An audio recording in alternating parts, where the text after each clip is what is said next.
Hello दोस्तों, स्वागत है आप सभी का आपके अपने YouTube channel competitive classes for library science में। दोस्तों, जैसा कि आप सभी को पता है कि यह जो क्लास है वह Bihar librarian KVS NVS EMRS DSSB UGC NET JRF और राजस्थान लाइब्रेरियन, साथ ही जो भी स्टेट द्वारा स्टेट की एग्जाम ली जाती है, सेट की एग्जाम कंडक्ट कराई जाती है जो कि लाइब्रेरी साइंस से संबंधित हो, और किसी भी प्रतियोगिता परीक्षा जो इसमें लाइब्रेरी साइंस से संबंधित प्रश्न पूछी जाती है उसके लिए महत्वपूर्ण क्लास है। तो मैं समीर राज मेरा नाम, मैंने बिलिस एमलिस और यूजीसी नेट जेआरएफ क्लियर किया हुआ है, और मैं आप सभी को ये क्लास लाता हूं ताकि आप सभी भी यूजीसी नेट एवं आने वाली जितनी भी प्रतियोगिता परीक्षाएं हों उसमें सफल हो। आप हमारे टेलीग्राम चैनल से भी जुड़ सकते हैं, और हमारे टेलीग्राम चैनल का क्यूआर कोड आप स्क्रीन पे देख सकते हैं, अथवा इसका लिंक जो है आपको डिस्क्रिप्शन में दिया हुआ है। और आप हमारे व्हाट्सएप ग्रुप से जुड़ सकते हैं जिसमें आपकी नई वैकेंसीज की जितनी भी जानकारी होती है अथवा क्लास की पीडीएफ या कोई भी डाउट हो तो आप उस ग्रुप के माध्यम से पूछ सकते हैं, और उसका बखूबी रिप्लाई दिया जाता है। दोस्तों, जैसा कि हम लोग यूनिट 6 पढ़ रहे थे जिसमें हम लोग लाइब्रेरी मैनेजमेंट से संबंधित एमसीक्यू क्वेश्चंस कर रहे थे, और इसमें हम लोग सेट 1 किया था जिसमें मैंने लगभग 100 क्वेश्चन कराया था, और यह इसी कड़ी में सेट 2 है, और इसमें भी मैं आप सभी को लगभग 100 क्वेश्चन के आसपास कराने जा रहा हूं। माई सेल्फ समीर राज, और मैं बिलिस एमलिस एवं यूजीसी नेट जेआरएफ खुद क्वालिफाई कर किया हूँ, और अभी आप सभी को अपने अनुभव के द्वारा चाहता हूँ कि आप सभी ये प्रश्न करें, और आप सभी भी यूजीसी नेट अथवा जो भी कॉम्पिटिटिव एग्जाम्स हैं जो कि आने वाली हैं, जैसा कि अभी बिहार लाइब्रेरियन की वैकेंसी आने वाली है, साथ में उत्तर प्रदेश में भी कुछ वैकेंसी, और इंडियन रेलवे में लगभग 10 पोस्ट लाइब्रेरी से संबंधित आई हैं। तो उन सभी एग्जामिनेशन के लिए भी यह जो क्लास है वह महत्वपूर्ण साबित होगी। दोस्तों, आप सभी से आग्रह है कि आप हो सके तो मुझे कुछ हेल्प भी कर सकते हैं। आप स्क्रीन पे क्यूआर कोड देख रहे होंगे जिसके माध्यम से, अथवा यूपीआई आईडी जो कि extilo.samir.tera@ybl है, इससे आप यथासंभव जो भी हो मदद कर सकते हैं। के लिए मैं आप सभी का आभारी रहूंगा। दोस्तों, ज़्यादा समय नहीं लेते हुए अब हम लोग क्लास शुरू कर रहे हैं, जिसमें हम लोग लाइब्रेरी मैनेजमेंट से संबंधित प्रश्न करेंगे, और इसका जो एमसीक्यू प्रैक्टिस सेट है यह दूसरा है। और फर्स्ट प्रश्न अब हम लोग देखेंगे जो कि आपसे पूछा गया है, और आप सभी से निवेदन करता हूं कि जो ये मैं प्रश्न करा रहा हूँ, मेरे प्रश्न कराने के साथ साथ आप लोग भी कमेंट के माध्यम से अथवा खुद मन में भी या इसका नोट्स बनाते चलेंगे और इसका जवाब भी देंगे कि कौन सा आंसर होगा, और आप पे यथासंभव कोशिश कीजिए कि पता कीजिए कि आपको इन प्रश्नों में से कितने प्रश्नों का सही जवाब है, ताकि आपकी जो तैयारी है कितनी तैयारी हो चुकी है तो उसका आकलन भी साथ में हो सके। तो चलिए हम लोग प्रश्न करते हैं। फर्स्ट प्रश्न जो है, एडकर है, ADKAR change management model was developed by, यानी आपसे प्रश्न पूछा गया है कि एडकर जो है एक परिवर्तन प्रबंधन मॉडल है, और यह किसके द्वारा विकसित किया गया था, यह आपसे पूछा गया है। जिसके ऑप्शन है, फर्स्ट कर्ट लेविन, सेकंड है रॉबर्ट वाटरमैन, थर्ड है जेफ हयाट, और फोर्थ जो ऑप्शन है वह है जॉन पॉल कॉटर। यहाँ पे वो होगा, आप लोग सही कर लेंगे। तो आप सभी को बताना है कि इस प्रश्न का जो सही जवाब क्या होगा। तो एडकर चेंज मैनेजमेंट मॉडल जो है वह जेफ हयाट के द्वारा दिया गया था, और यह सन 2003 ईस्वी में, इस चीज को भी आप लोग याद करेंगे। आपसे प्रश्न पूछा जा सकता है कि एडकर चेंज मैनेजमेंट मॉडल जो है कब विकसित किया गया था, तो आपको बताना होगा कि यह जो है 2003 ईस्वी में विकसित किया गया था, और यह जो है जेफ हयाट के द्वारा किया गया था। एडकर की हम लोग बात करें तो एडकर का फुल फॉर्म आपसे पूछ दिया जाए कि एडकर आखिरकार होता क्या है, तो इसका फुल फॉर्म क्या होगा?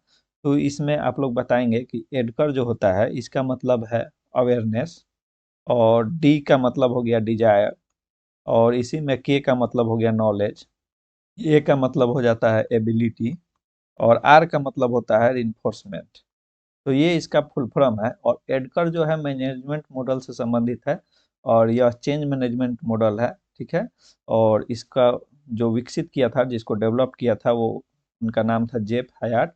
इन्होंने 2003 ईस्वी में एडकर चेंज मैनेजमेंट मॉडल दिया था। और एडकर जो है उसका जो फुल फॉर्म हो जाएगा, तो ए से हो जाता है अवेयरनेस, डी से हो जाता है डिजायर, के से हो जाता है नॉलेज, ए से हो जाता है एबिलिटी, और आर से हो जाता है रेनफोर्समेंट। तो आप इस चीज को याद रखेंगे, क्योंकि परीक्षा में पूछ ली जाती है कि एडकर में के का अर्थ क्या होता है। तो आपको याद रहना चाहिए कि नॉलेज होता है, डी से डिजायर होता है। ठीक है, आशा करता हूँ कि आप सभी इस प्रश्न को अच्छे से समझे होंगे। अब हम लोग अगला प्रश्न करेंगे। अगला प्रश्न आपके स्क्रीन पे है, जो कि है who among the following is related to change management iceberg, यानी निम्नलिखित में से कौन चेंज मैनेजमेंट आइसबर्ग से संबंधित है, यह आपसे पूछा गया है। और इस प्रश्न का जो ऑप्शन है उसमें है जेफ हायाट। जेफ हायाट जो कि अभी हमने चर्चा किया था कि एडकर इन्होंने दिया था, और यह जो है 2003 ईस्वी में दिया गया था इनके द्वारा। ठीक है, इसका फुल फॉर्म भी मैंने बताया है। सेकंड ऑप्शन है रॉबर्ट वाटरमैन। थर्ड ऑप्शन है जॉन पॉल कॉटर। और लास्ट डी ऑप्शन है विल्फ्रेड क्लोगर। तो इस प्रश्न का जो सही आंसर हो जाएगा वह ऑप्शन डी हो जाएगा, विल्फ्रेड क्लोगर, जो कि चेंज मैनेजमेंट आइसबर्ग से संबंधित है। इस प्रश्न का सही जवाब विल्फ्रेड क्लोगर हो जाएगा। चलिए अगला प्रश्न हम लोग देखेंगे, जिसमें आप सभी से पूछा गया है भीज वायबल सिस्टम मॉडल, जिसको हम लोग VSM कहते हैं, for change management was developed by, यानी VSM आपसे पूछा गया है कि यह जो मॉडल है एक प्रकार का, वह किसके द्वारा दिया गया है। तो इसके ऑप्शन है, ए ऑप्शन है हैरिंगटन इमर्सन, दूसरा ऑप्शन जो है वह है स्टेफोर्ड वीर, और सी ऑप्शन है जो थर्ड है कर्ट लेविन, और फोर्थ ऑप्शन जो है वह है रॉबर्ट वाटरमैन। तो आप सभी को बताना है कि विजुअल सिस्टम मॉडल, इसको हम लोग शॉर्ट फॉर्म में VSM कहते हैं, तो ये जो चेंज मैनेजमेंट है वह किसके द्वारा दिया गया था। तो इस प्रश्न का सही उत्तर जो है वह ऑप्शन बी हो जाएगा, स्टेफोर्ड बियर। स्टेफोर्ड बियर महोदय द्वारा VSM वायबल सिस्टम मॉडल दिया गया था। चलिए तो अब हम लोग अगला प्रश्न देखेंगे।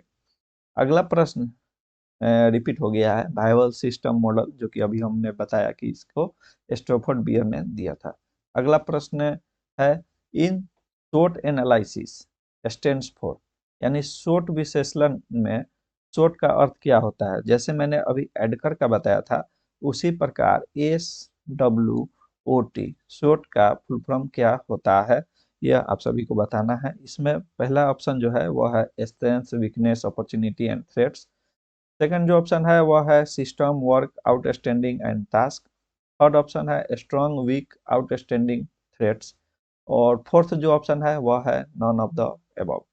तो देखिए इसमें शॉर्ट जो है, शॉर्ट का फुल फॉर्म जो होता है वह होता है एस से हो जाता है स्ट्रेंथ, और डब्ल्यू से हो जाता है वीकनेस, और ओ से हो जाता है अपॉर्चुनिटी, और टी से होता है थ्रेट्स। तो इसका जो अर्थ हो जाएगा वह ऑप्शन ए में दिया हुआ है, strengths, weakness, opportunities and threats. तो इस प्रश्न का सही जवाब जो है वह ऑप्शन ए हो जाएगा, और यही सही उत्तर होगा। चलिए अगला प्रश्न हम लोग देखेंगे। अगला प्रश्न है in PEST analysis PEST stand for. देखिए अभी आपको मैंने एडकर का बता दिया, ठीक है, और एडकर 2003 ईस्वी में आया था ये भी बता दिया जेफेड द्वारा। इसका फुल फॉर्म भी मैंने बताया, अवेयरनेस, डिजायर, नॉलेज, ठीक है। और यहाँ पे सॉरी के AR है, और ए से एबिलिटी हो जाएगा, और आर से रेनफोर्समेंट हो जाएगा। तो एडकर का मैंने फुल फॉर्म बता दिया। शॉर्ट का भी फुल फॉर्म मैंने बताया कि स्ट्रेंथ, वीकनेस, अपॉर्चुनिटी और थ्रेट्स होता है, ठीक है। उसी प्रकार आप सभी को बताना है कि PEST पेस्ट का फुल फॉर्म क्या हो जाएगा। पेस्ट एनालिसिस होता है एक प्रकार का, जो कि मैनेजमेंट में काम लिया जाता है। तो इसका फुल फॉर्म बताना है आप सभी को। और फर्स्ट ऑप्शन है population, entity, standard and technology. Second option है political, economic, social, culture and technology. Third option है population, ecological factum, standards and technology. और फोर्थ ऑप्शन दिया हुआ है नॉन ऑफ द अबव। तो PEST का जो फुल फॉर्म होता है मैं आप सभी को बताना चाहूँगा। P से होता है पॉलिटिकल, इसे याद रखेंगे आप लोग, पॉलिटिकल होता है। E से हो जाता है इकोनॉमिक, और S से हो जाता है सोशियो कल्चरल, और T से हो जाता है टेक्नोलॉजिकल। तो ये इसका फुल फॉर्म है, पॉलिटिकल, इकोनॉमी, सोशियो कल्चरल और टेक्नोलॉजिकल, जो कि आप ऑप्शन सेकंड में देख सकते हैं। इसमें दिया हुआ है P से political, economic, socio cultural and technological. तो इस प्रश्न का सही जवाब ऑप्शन बी हो जाएगा। अगला प्रश्न हम लोग देखेंगे। प्रश्न है time and motion study was initiated by. Time and motion अध्ययन किसके द्वारा प्रतिपादित किया गया था? इसके ऑप्शन है A Edward Evans, B Frank and Lillian Gilbert, C option है थर्ड जो है कि हैरिंगटन इमर्सन, और फोर्थ जो ऑप्शन है वह है DG मैकग्रेगर। तो आप सभी को बताना है कि टाइम एंड मोशन स्टडी जो एक प्रकार का कंसेप्ट है वह किसके द्वारा प्रतिपादित किया गया था। तो इस प्रश्न का जो सही जवाब है वह ऑप्शन बी हो जाएगा, फ्रैंक एंड लिलियन गिलबर्ट। इनके द्वारा ही ये जो है टाइम एंड मोशन स्टडी दिया गया था। चलिए अगला प्रश्न हम लोग देखेंगे। अगला प्रश्न है टाइम एंड मोशन से ही संबंधित है। Time and motion study concept is related to which school of management. समय और गति अध्ययन की अवधारणा प्रबंधन के किस स्कूल से संबंधित है, यह बताना है आप सभी को। ए ऑप्शन है classical school of management, B option है साइंटिफिक स्कूल ऑफ मैनेजमेंट, और थर्ड ऑप्शन है ह्यूमन रिलेशंस स्कूल, और फोर्थ ऑप्शन है सोशल सिस्टम स्कूल। तो इस प्रश्न का जो सही जवाब हो जाएगा वह ऑप्शन बी हो जाएगा, scientific school of management. Time and motion study concept अगर आपसे पूछा जाए प्रश्न परीक्षा में, तो यह जो अवधारणा है एक प्रकार की जो कि प्रबंधन से संबंधित है, तो वह साइंटिफिक स्कूल ऑफ मैनेजमेंट से संबंधित है।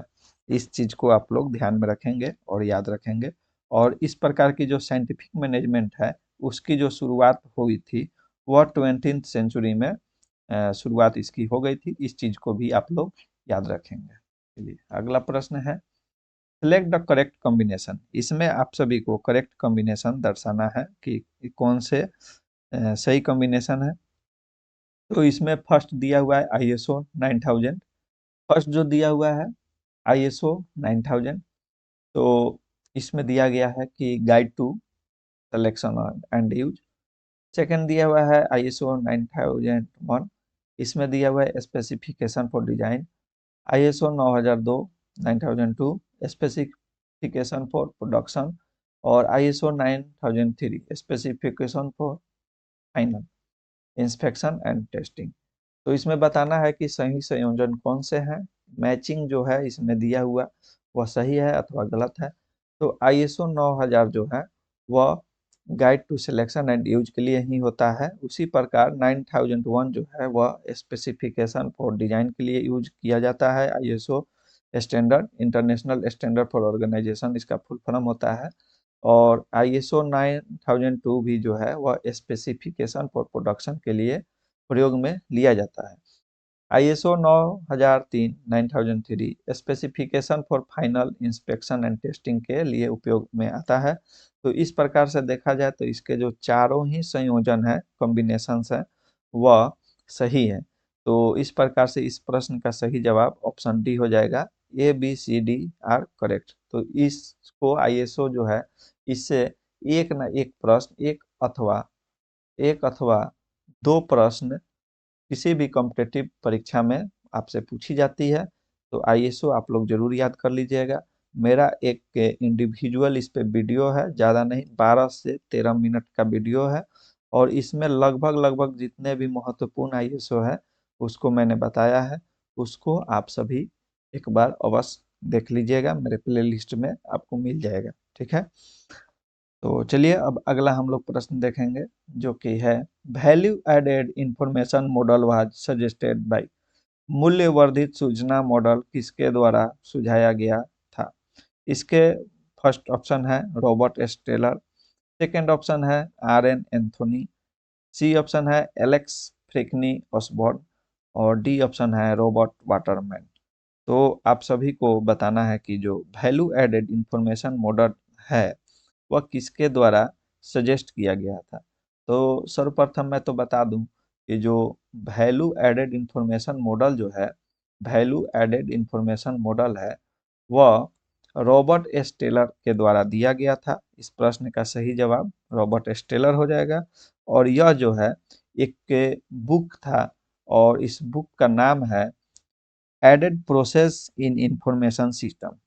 मैं यहाँ लिख देता हूँ added added process in information systems.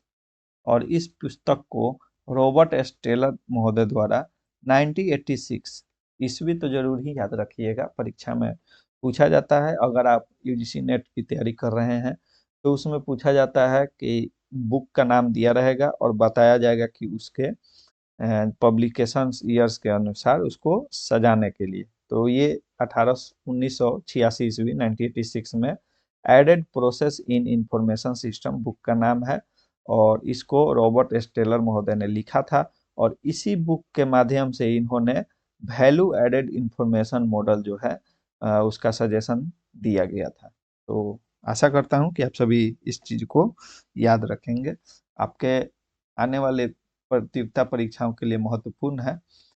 इस प्रकार के कुछ प्रश्न ऐसे हैं जो आपको मैनेजमेंट से संबंधित है, जो आपको थोड़ा टफ लग सकता है, परंतु आने वाले समय में जो कॉम्पिटिटिव एग्जाम है, चूंकि ये भी जो प्रश्न है वह कहीं ना कहीं प्रीवियस ईयर प्रश्न से ही लिया गया है, तो आपको इस तरह के प्रश्न देखने को मिलते हैं।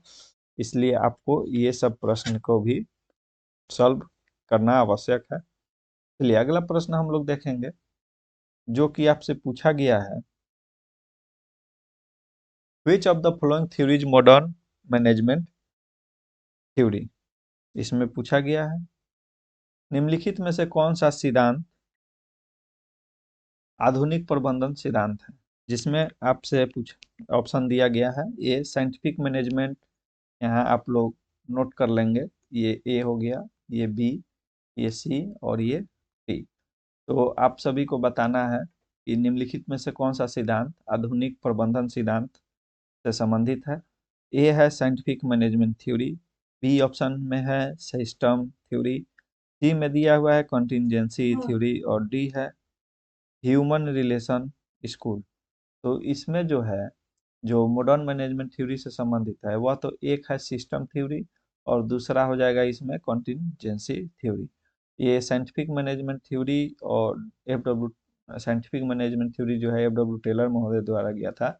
ह्यूमन रिलेशन स्कूल जो है सर्वप्रथम तो एल्टन। तो इस प्रश्न का जो सही जवाब है वह सिस्टम थ्योरी और कॉन्टिजेंसी थ्योरी सही होगा, जो कि आधुनिक प्रबंधन सिद्धांत का के अंतर्गत आता है। इस प्रश्न का सही जवाब option B and C are correct हो जाएगा, जो कि आपको ऑप्शन बी में देखने को मिलेगा।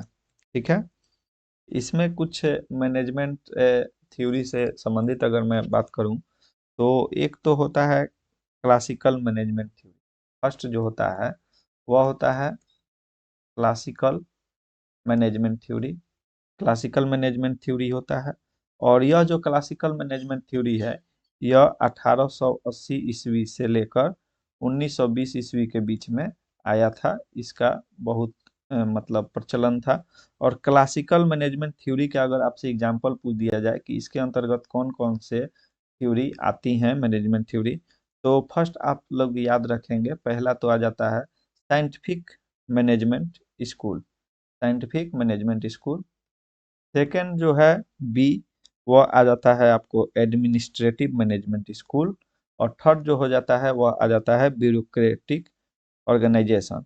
ठीक है, तो यहाँ मैं लिख दे रहा हूँ फर्स्ट हो गया साइंटिफिक मैनेजमेंट स्कूल, सेकंड हो गया एडमिनिस्ट्रेटिव मैनेजमेंट स्कूल, और थर्ड हो गया ब्यूरोक्रेटिक ऑर्गेनाइजेशन। तो इस चीज़ को आप लोग याद रखेंगे। इसलिए मैंने बताया क्योंकि प्रश्न में पूछा गया था मॉडर्न मैनेजमेंट थ्योरी से कौन सा संबंधित है। तो सिस्टम थ्योरी और कंटीजेंसी थ्योरी जो है वह मॉडर्न मैनेजमेंट थ्योरी से संबंधित है। उसी प्रकार एक होता है क्लासिकल मैनेजमेंट थ्योरी, जो कि 1880 से 1920 में इसका प्रचलन था। और इसमें जो है मुख्यतः scientific management school, administrative management school और ब्यूरोक्रेटिक ऑर्गेनाइजेशन आता है इसके अंतर्गत। सेकेंड हम लोग बात करें तो एक होता है आप सभी को नियो क्लासिकल मैनेजमेंट थ्योरी। ठीक है, इसके बाद जो आया था क्लासिकल मैनेजमेंट थ्योरी पहले आया था, उसके बाद आया था नियो क्लासिकल मैनेजमेंट थ्योरी। तो इसमें ये जो है 1920 से लेकर 1950 ईस्वी के बीच में आया था। जैसे कि क्लासिकल मैनेजमेंट थ्योरी हम लोगों ने पढ़ा कि 1880 से 1920 के बीच में आया था, इसका प्रचलन था। और इसमें scientific management school, administrative management school, bureaucratic organization और नियो क्लासिकल ब्यूरोक्रेटिक ऑर्गेनाइजेशन इसके अंतर्गत आता है। जबकि सेकेंड जो हम लोग पढ़ रहे हैं मैनेजमेंट का प्रकार में नियो क्लासिकल मैनेजमेंट थ्योरी, जो इसकी अवधि थी 1920 से 1950 के बीच में आया था। और इसमें हम लोग दो प्रकार के मुख्यतः मैनेजमेंट के बारे में पढ़ते हैं। पहला तो हम लोग इसमें जानते हैं ह्यूमन रिलेशन स्कूल, और दूसरा जो होता है वो होता है बिहेवियरल स्कूल। पहला क्या हम लोग जानते हैं, ह्यूमन रिलेशंस स्कूल, और दूसरा हम लोग भी में जो है वो बात करते हैं इसमें बिहेवियरल स्कूल। तो ये दूसरा प्रकार हो गया। तीसरा भी एक होता है मॉडर्न मैनेजमेंट थ्योरी, जिससे संबंधित आपसे प्रश्न पूछा गया है। यह जो एक प्रश्न है इससे आपको कम से कम 10 या 15 प्रश्न आप सॉल्व कर सकते हैं।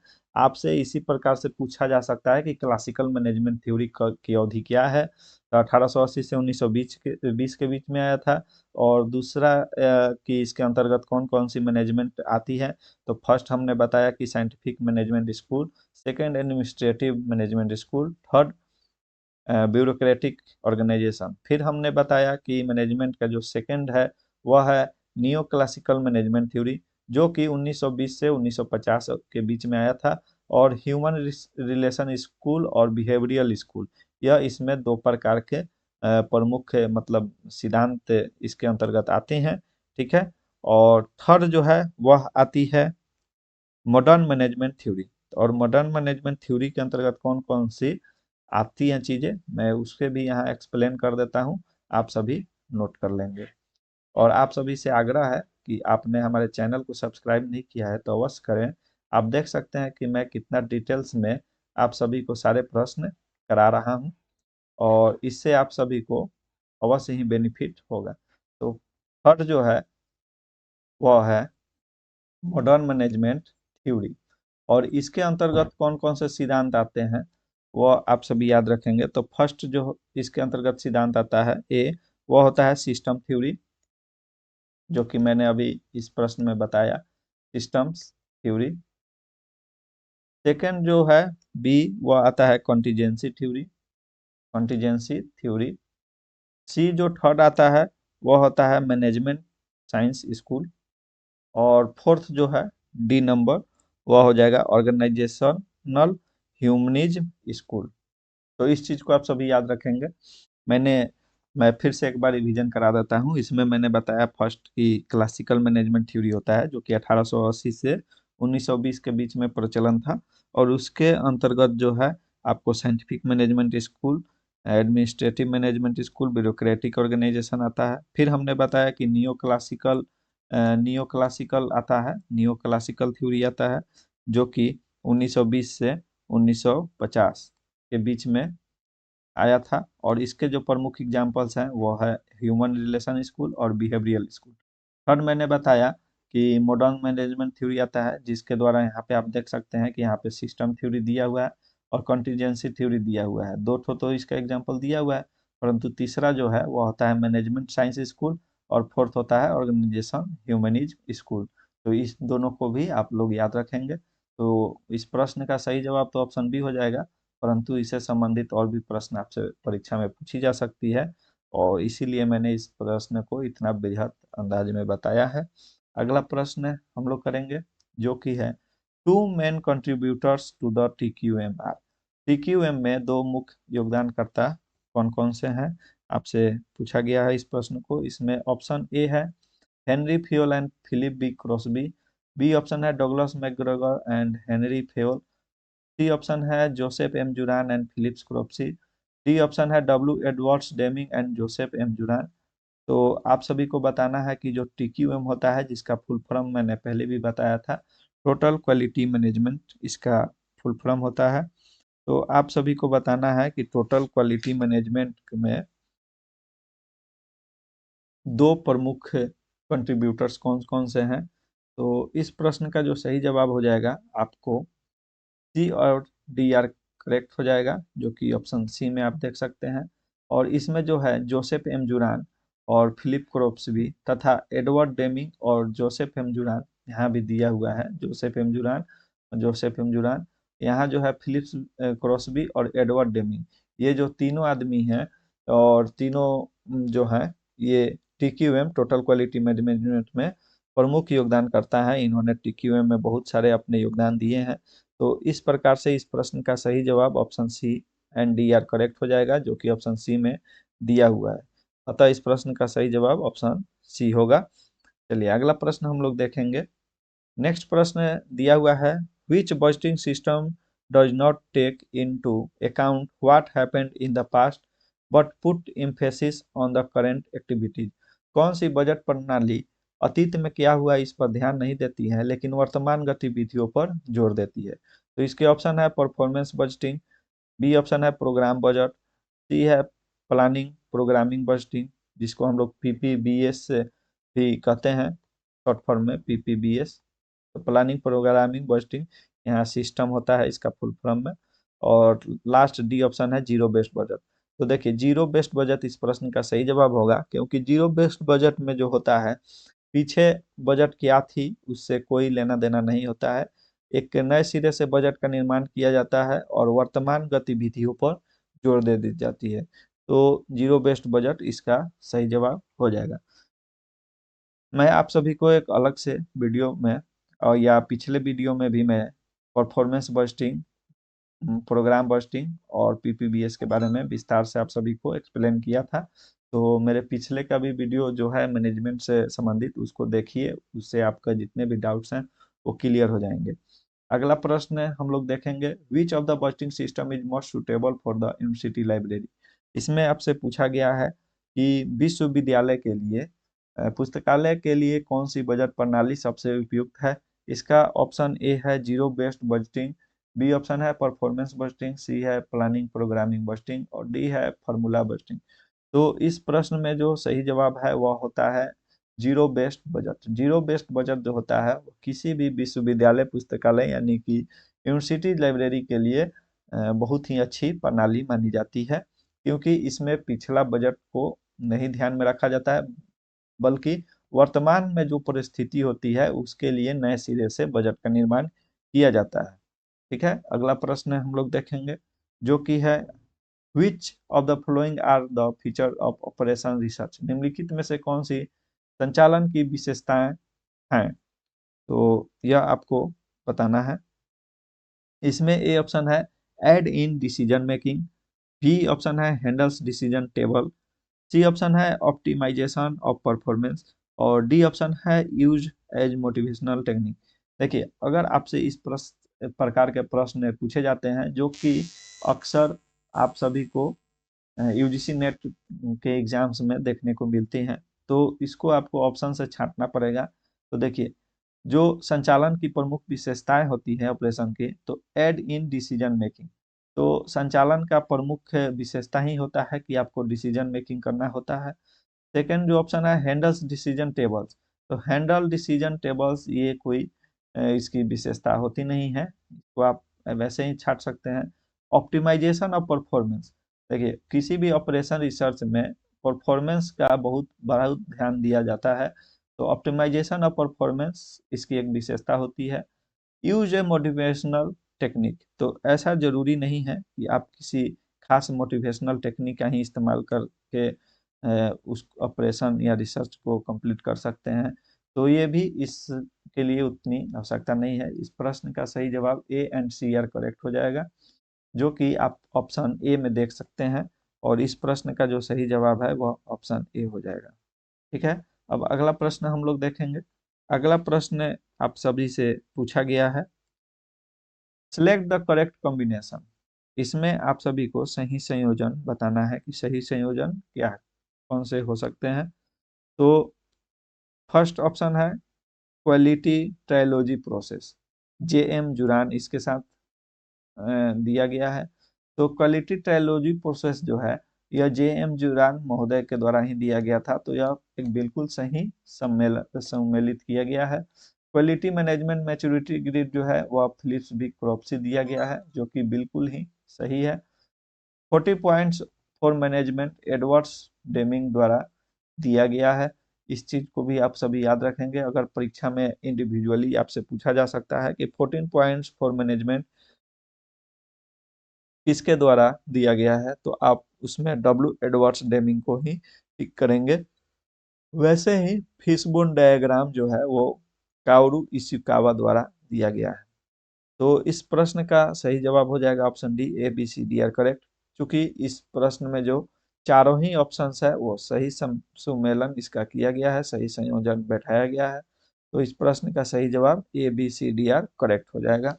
अगला प्रश्न हम लोग देखेंगे और यह आपके स्क्रीन पे है।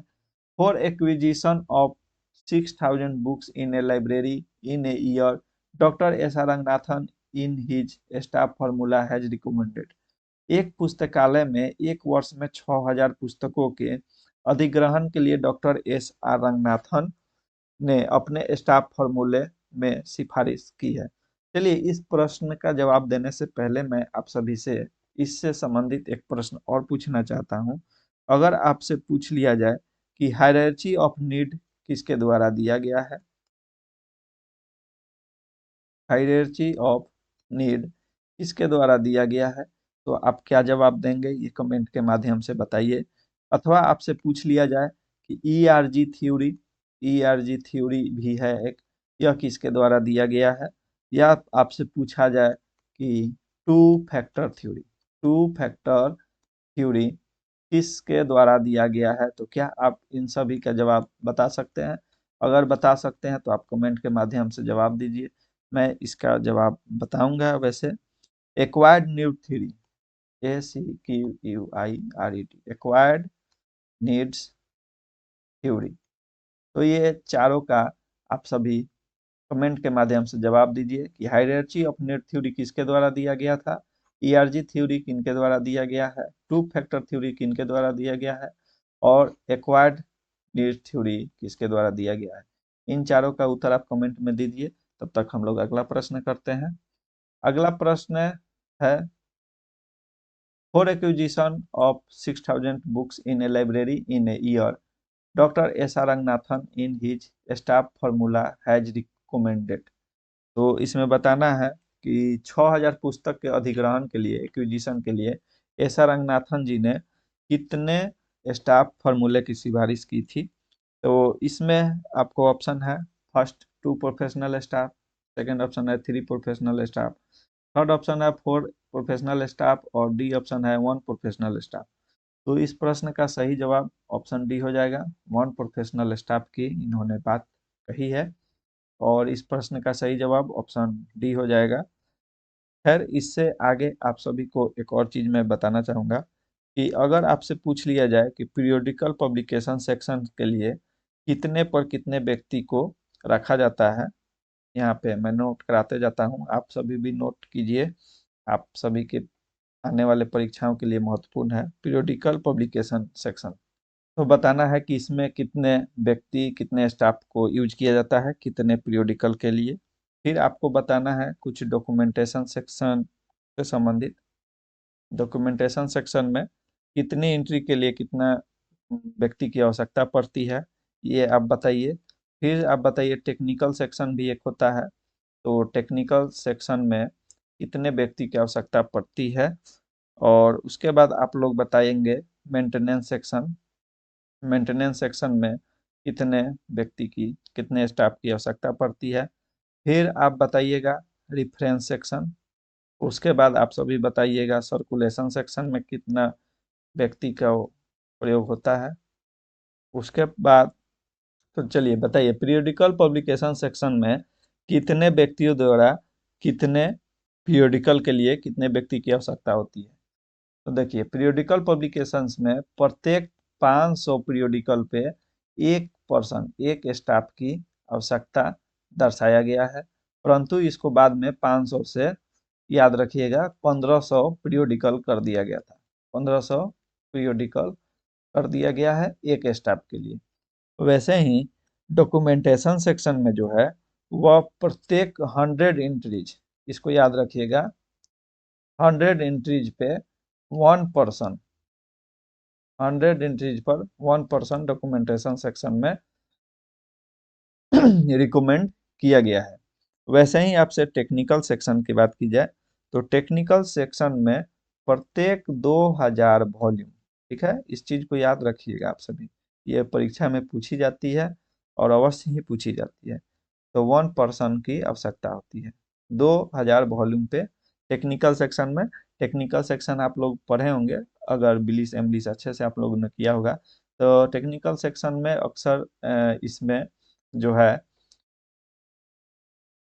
कैटलॉगिंग और क्लासिफिकेशन का कार्य किया जाता है। मेंटेनेंस सेक्शन की बात करें तो मेंटेनेंस सेक्शन में 6000 वॉल्यूम, ठीक है, 6000 volume added in a year, इस चीज को याद रखिएगा, एडेड इन ए ईयर, मतलब एक साल में अगर 6000 वॉल्यूम को ऐड किया जाता है तो उसको 1 पर्सन की आवश्यकता होती है, ठीक है। और बाद में इसे 1500 वॉल्यूम कर दिया गया, ठीक है, 1500 वॉल्यूम पे एक व्यक्ति कर दिया गया। इस चीज को भी याद रखिएगा, शुरू शुरू में 6000 volume added in a year था, अब हो गया है 1500 volume added in a year पर 1 पर्सन की आवश्यकता। ये स्टाफ फार्मूला दिया गया है एस आर रंगनाथन द्वारा। फिर देखिए रेफरेंस सेक्शन की अगर बात करें, अच्छा, मेंटेनेंस सेक्शन में एक चीज और आप सभी याद रखिएगा कि मेंटेनेंस सेक्शन में कि ये तो है 6000 volume added in a year, मतलब कि ऐड किया जाता है लाइब्रेरी में। परंतु अगर आपसे पूछा जाए कि 500, ये भी पूछा जा सकता है कि 500 वॉल्यूम रिप्लेस्ड, ठीक है, तो 500 वॉल्यूम जब रिप्लेस्ड किया जाता है इन ए डे, एक दिन में, इन ए डे, एक दिन में 500 वॉल्यूम अगर रिप्लेस किया जाता है तो इसके लिए कितने मानव बल की आवश्यकता है। तो इसके लिए भी 1 पर्सन की आवश्यकता होती है। इस चीज को भी आप सभी याद रखेंगे, ठीक है। और हम लोग रेफरेंस सेक्शन की बात करें तो एवरी 50 रीडर, माने प्रत्येक 50 रीडर के लिए एक स्टाफ की आवश्यकता पड़ती है, 1 पर्सन की आवश्यकता पड़ती है। वैसे ही सर्कुलेशन सेक्शन में जहाँ की किताबों का आदान प्रदान होता है वहां पे एवरी 1500, ठीक है, एवरी 1500, प्रत्येक 1500 सर्कुलेशन सेक्शन में दिया गया है कि एवरी 1500 आवर्स, यानी 1500 घंटा जो है एक साल में, एक साल में वो जो गेट होता है वो ओपन होना चाहिए, सर्कुलेशन सेक्शन का एक काउंटर एवरी 1500 आवर एक साल में। और यह जो है एक व्यक्ति के द्वारा, 1 स्टाफ के द्वारा संचालन इसका किया जाना आवश्यक है। यह इस कुछ स्टाफ फार्मूला है जो कि मैंने बृहत स्तर पे आप सभी को बताया कि पीरियोडिकल पब्लिकेशन सेक्शन में 500 पीरियोडिकल के लिए एक स्टाफ की आवश्यकता होती है और इसको बढ़ाकर अब 1500 कर दिया गया है, 1500 पीरियोडिकल पर एक स्टाफ की आवश्यकता पड़ती है। वैसे ही डॉक्यूमेंटेशन सेक्शन में 100 एंट्रीज पे 1 पर्सन की आवश्यकता पड़ती है। टेक्निकल सेक्शन में आपको 2000 वॉल्यूम यानी 2000 वॉल्यूम पर 1 पर्सन की आवश्यकता होगी। मेंटेनेंस सेक्शन में मैंने बताया कि 6000 वॉल्यूम जो है एक साल में ऐड किया जाता है तो उसके लिए 1 पर्सन की आवश्यकता होती है। अब 6000 से इसको घटाकर 1500 वॉल्यूम कर दिया गया है। वैसे ही मेंटेनेंस सेक्शन में 500 वॉल्यूम रिप्लेस्ड किया जाता है एक दिन में तो उसके लिए 1 पर्सन की आवश्यकता पड़ती है। वैसे ही रेफरेंस सेक्शन में आप सभी को बताया कि प्रत्येक 50 रीडर के लिए एक स्टाफ की आवश्यकता होगी। सर्कुलेशन सेक्शन में प्रत्येक 1500 घंटा उसका संचालन होना चाहिए। प्रत्येक साल में यानी 1 साल में, और उसके लिए एक स्टाफ की यानी एक पर्सन की आवश्यकता होगी। तो ये एक प्रश्न में मैंने लगभग 10 से 15 प्रश्न को एक्सप्लेन कर चुका हूँ। ठीक है, इसके लिए बहुत मेहनत भी लगती है, और आशा करता हूँ कि आप हमारे मेहनत को समझते हुए हमारे चैनल को सब्सक्राइब करेंगे और दोस्तों के बीच में शेयर करेंगे। In which method of financial estimation detailed analysis of each item is carried out with proper justifications and supporting documents? वित्तीय आकलन की किस विधि में प्रत्येक आइटम या विस्तृत विश्लेषण उचित औचित्य और सहायक दस्तावेज के साथ किया जाता है? यह आपसे प्रश्न पूछा गया है और इस प्रश्न का आप सभी जवाब दीजिए, जिसका ऑप्शन है formula method, per capita method, C option है मेथड्स ऑफ डिटेल्स और डी ऑप्शन है नॉन ऑफ द एबव। तो बताइए इस प्रश्न का जवाब क्या होगा? तो इस प्रश्न का जो जवाब है सही वह हो जाएगा method of details. Method of details जो है वह किसी भी वित्तीय आकलन के किसी विधि में प्रत्येक आइटम या विस्तृत विश्लेषण उचित औचित्य और सहायक दस्तावेजों के साथ किया जाता है, उसको हम लोग मेथड ऑफ डिटेल्स कहते हैं। मेथड ऑफ डिटेल्स कहते हैं। इस प्रश्न का सही जवाब ऑप्शन सी हो जाएगा। अगला प्रश्न हम लोग देखेंगे। अगला प्रश्न है concepts method a tool for evaluating the collections was first introduced bye.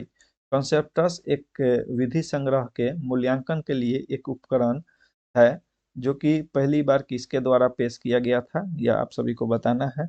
इसमें ए ऑप्शन है आरएलजी, बी ऑप्शन है एसलिम, सी ऑप्शन है ओसीएलसी और डी ऑप्शन है एएलए। तो इस प्रश्न का जो सही जवाब हो जाएगा कंसेप्टस मेथड जो है वह सर्वप्रथम आरएलजी द्वारा अपनाया गया था, और इस प्रश्न का सही जवाब आरएलजी हो जाएगा। आरएलजी का फुल फॉर्म होता है research libraries group, research libraries group, और यह जो है 1974 ईस्वी में अस्तित्व में आया था। इस चीज को भी आप लोग याद रखेंगे। तो कॉन्सेप्टस विधि जो है वह आरएलजी के द्वारा दिया गया है, जिसका फुल फॉर्म होता है रिसर्च लाइब्रेरी ग्रुप।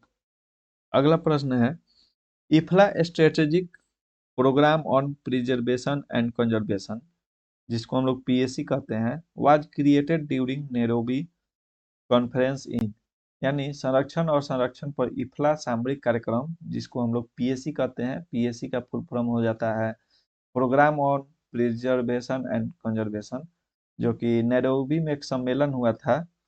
तो आपको बताना है कि यह कब अस्तित्व में आया था। इसके ऑप्शंस हैं, इसके ऑप्शंस हैं ए 1984, बी ऑप्शंस हैं 1985, सी 1986 और इसमें ऑप्शन डी है 1988।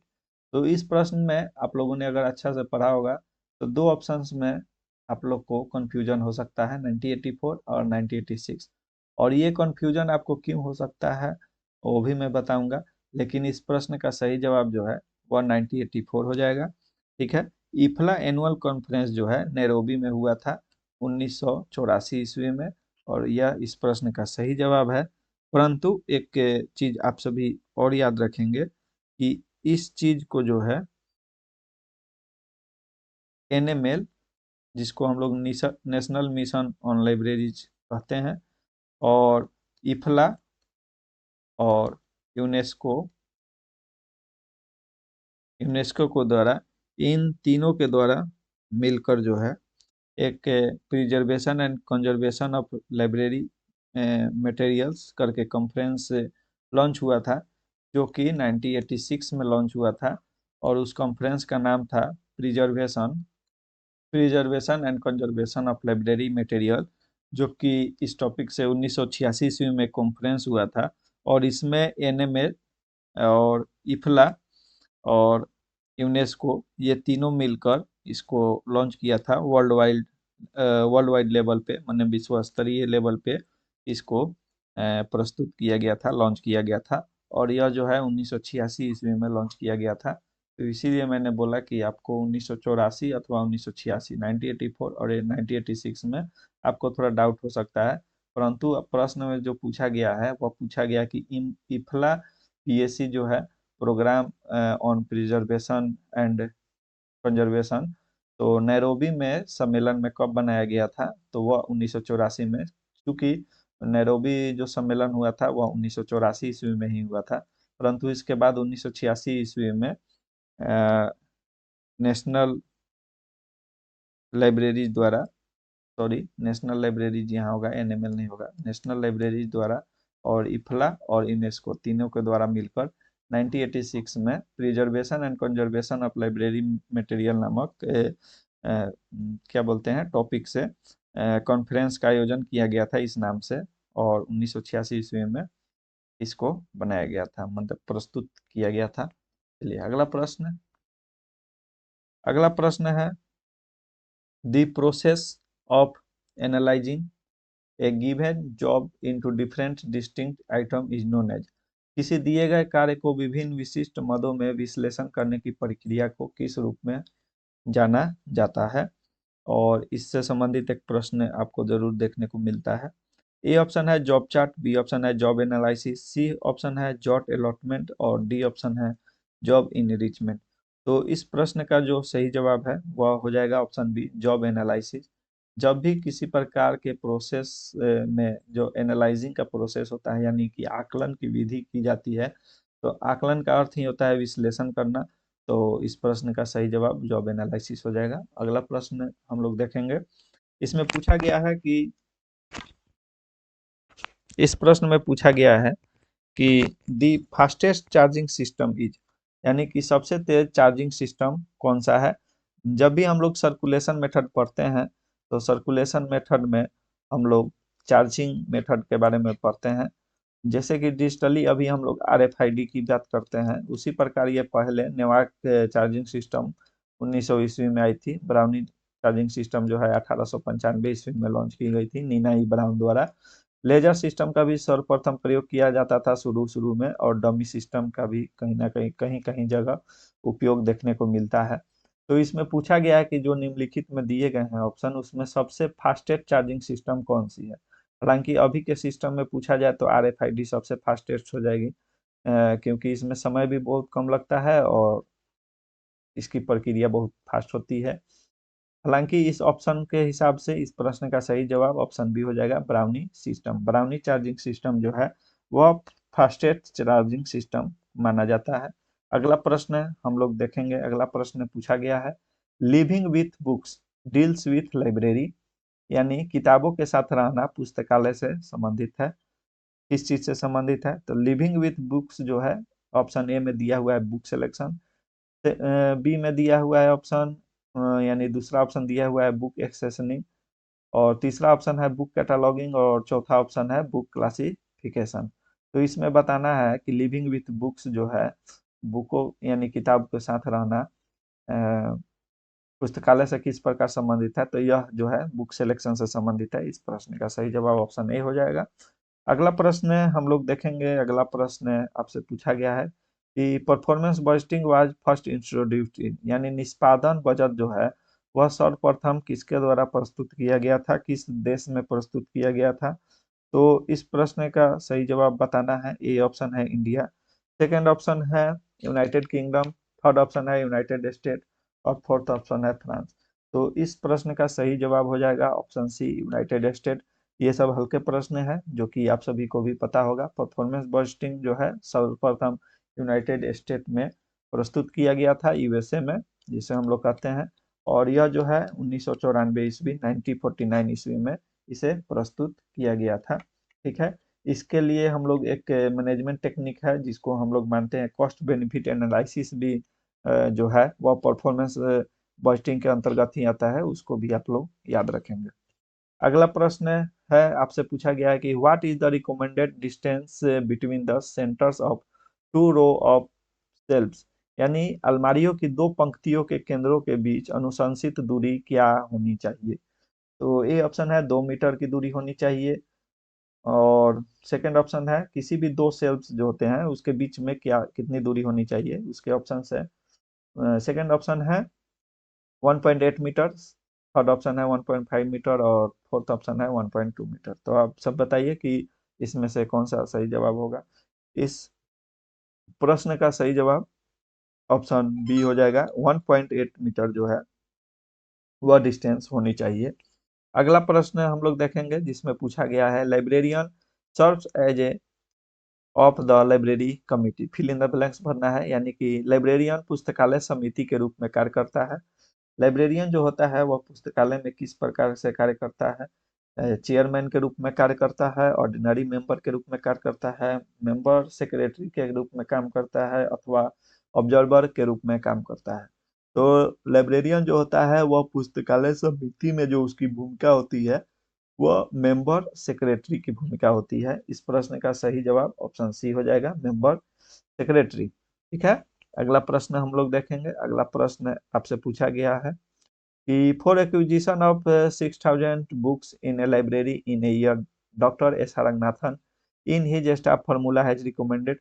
यह प्रश्न रिपीटेड है और इस प्रश्न को मैंने बहुत बखूबी से इसको मैंने एक्सप्लेन किया है। इसमें मैंने periodical section, maintenance section, circulation section, सभी सेक्शंस के बारे में चर्चा की है कि उसमें कितने स्टाफ की जरूरत आवश्यकता पड़ती है, कितने पीरियोडिकल पे और कितने वॉल्यूम पे।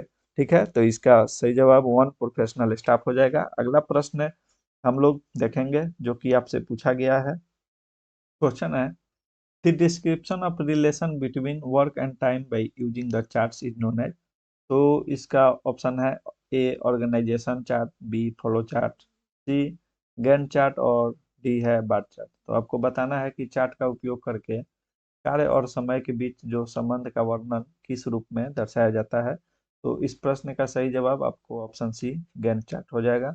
अगला प्रश्न हम लोग देखेंगे जो कि है the process of analysing a given job into different distinct item is known as. किसी दिए गए कार्य को विशिष्ट मदों में विश्लेषण करने की प्रक्रिया को क्या कहते हैं। तो इस प्रश्न को मैंने अभी कराया है। इस प्रश्न का सही जवाब बी हो जाएगा, जॉब एनालिसिस। अगला प्रश्न आपसे पूछा गया है कि the concept of value chain was developed bye. मूल्य श्रृंखला की अवधारणा किसके द्वारा विकसित की गई है। इसके ऑप्शन है A Michael Porter, B F W Taylor, C H Smith और डी ए वेरेन। तो इस प्रश्न का जो सही जवाब है वह ऑप्शन ए हो जाएगा, माइकल पोर्टर। माइकल पोर्टर के द्वारा ही एक कॉन्सेप्ट दिया गया था जिसको हम लोग वैल्यू चेन के द्वारा जानते हैं। वैल्यू चेन यानी कि मूल श्रृंखला और मुख्य श्रृंखला की अवधारणा जो है वह माइकल पोर्टर के द्वारा दिया गया था। अगर पूछा जाए कि इस अवधारणा को कब डेवलप किया गया था तो वह जो है 1985 में डेवलप किया गया था। और इनकी एक बुक थी जिसका नाम था कॉम्पिटिटिव एडवांटेज।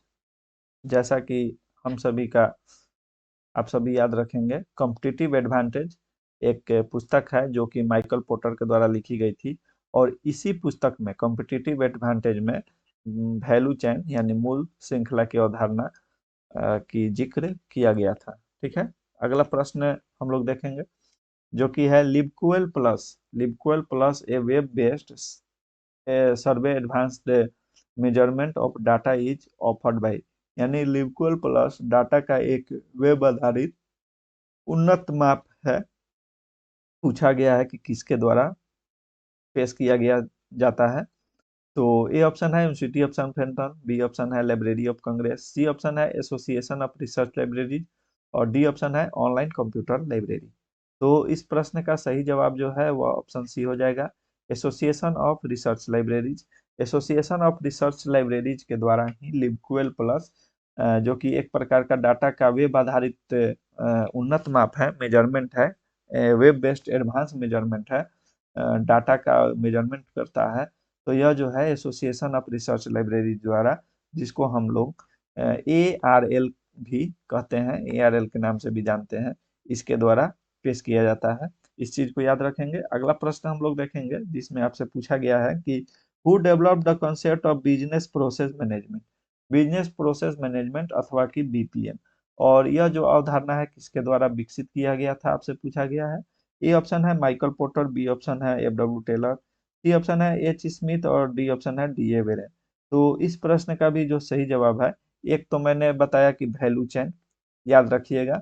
वैल्यू चेन जो है वह अवधारणा माइकल पोर्टर द्वारा दिया गया था, और कब दिया गया था, तो 1985 में दिया गया था। और इसमें जो है मैंने ये भी बताया कि इनकी एक पुस्तक थी, कॉम्पिटिटिव कॉम्पिटिटिव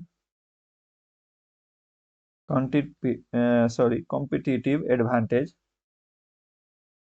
और ये एक पुस्तक का नाम है, बुक है, और इसको लिखा है माइकल पोर्टर द्वारा, लिखा गया था। और बीपीएम जो है, जैसा कि इस प्रश्न में हमने पूछा, तो ये भी जो है माइकल पोर्टर के द्वारा ही डेवलप किया गया था। तो ये दोनों ही चीजें आप सभी याद रखेंगे, बीपीएम और वैल्यू चेन, ये दोनों ही माइकल पोर्टर के द्वारा अवधारणा दिया गया है। अगला प्रश्न हम लोग देखेंगे। अगला प्रश्न आपसे पूछा गया है, मैनेजीरियल ग्रिड मॉडल वाज, प्रबंधकीय ग्रिड मॉडल था। प्रबंधकीय ग्रिड मॉडल क्या है और किसके द्वारा दिया गया है, ये हम लोग समझेंगे। तो मैनेजरियल ग्रिड मॉडल, इसके ऑप्शन है, A Robert R Blake and Jane S Mouton, B option है माइकल पोर्टर एंड जेन, यहाँ पे एस माउंटेन लिख लीजिएगा, छूट गया है। और अगला जो है C Robert R Blake and, यहाँ पे माइकल पोर्टर आप लोग लिख लीजिएगा। और डी ऑप्शन है ए वेरेन एंड एच स्मिथ। ठीक है, तो आपको बताना है कि मैनेजरियल ग्रिड मॉडल जो है वो किसके द्वारा डेवलप किया गया है।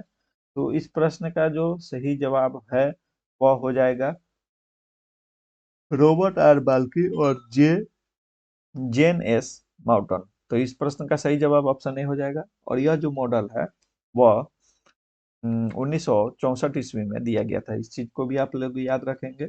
और इसमें जो है दो प्रकार का बिहेवियरल डायमेंशन दिया गया है। ठीक है, इस जो मैनेजरियल ग्रिड मॉडल जो है, इसमें दो प्रकार का बिहेवियरल डायमेंशन दिया गया है। इसमें दो बिहेवियरल डायमेंशंस की बात की गई थी, जिसमें पहला जो है वह होता है concept for people, concept for people. और दूसरा जो इसमें बात की गई है वह है concern for production, concern for production. तो इस चीज को भी आप लोग याद रखेंगे, आपके लिए बेनिफिशियल होगा। अगला प्रश्न है, हम लोग देखेंगे which of the following are the management theories related to motivation, निम्नलिखित में से कौन सा सिद्धांत प्रेरणा से संबंधित है। ए ऑप्शन है Maslow theory of need, second option है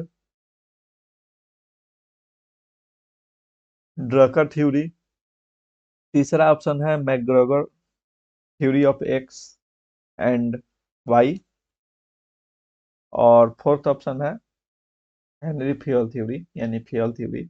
तो इसमें जो है जो कि मैनेजमेंट थ्योरी से रिलेटेड है, जो कि मोटिवेशन संबंधित है, एक तो है मैस्लो थ्योरी ऑफ नीड्स, दूसरा हो जाएगा ड्रकर थ्योरी, और तीसरा होगा मैकग्रेगर थ्योरी ऑफ एक्स। तो इस प्रश्न का सही जवाब हो जाएगा ऑप्शन डी, जो कि A B C are correct दिया हुआ है। अब हम लोग अगला प्रश्न देखेंगे। अगला प्रश्न आपसे पूछा गया है कि who advocated the 7 basic statistical tool for quality control.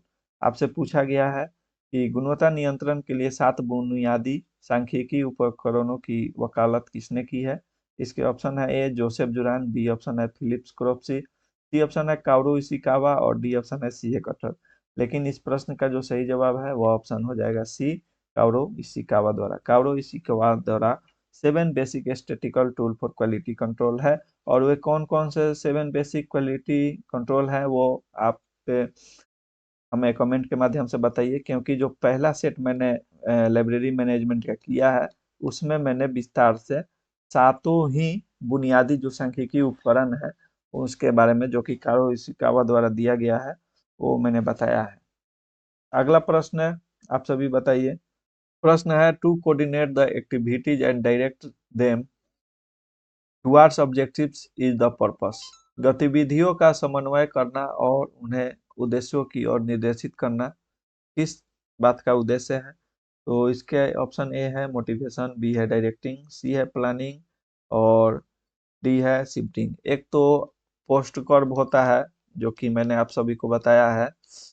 तो इसका फुल फॉर्म क्या होता है, planning, organising, staffing, directing, coordinating, reporting and budgeting. ये फुल फॉर्म होता है और ये किसके द्वारा दिया गया है, आप कमेंट के माध्यम से बताइए, ताकि मैं भी जान सकूं कि जो चीज़ मैं पढ़ाता हूँ आप सबको याद रहती है अथवा नहीं, या आपकी भी कुछ तैयारी है अथवा नहीं। तो पोस्ट कर्व बताइए कि किसके द्वारा दिया गया था और ये क्या होता है, पोस्ट कर्व क्या होता है, ठीक है।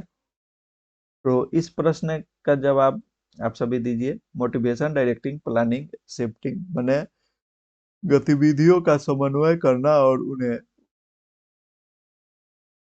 उद्देश्यों की ओर निर्देशित करना किसका उद्देश्य होता है। तो इस प्रश्न का सही जवाब हो जाएगा ऑप्शन सी, प्लानिंग होता है। प्लानिंग ही का ही उद्देश्य होता है गतिविधियों का समन्वय करना और उद्देश्यों की ओर निर्देशित करना। किसी भी चीज का पहले हम लोग प्लानिंग करते हैं तो उसी में हम लोग गतिविधियों का समन्वय करना और उसके उद्देश्य को निर्धारित या निर्देशित करने का उद्देश्य रखते हैं, ठीक है।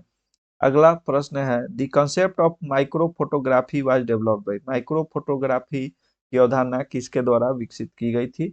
इसके फर्स्ट ऑप्शन है जोहान गुटेनबर्ग, बी ऑप्शन है चेस्टर कार्लसन, सी है जॉन बेंजामिन डांसर और डी ऑप्शन है ओही बैटरी।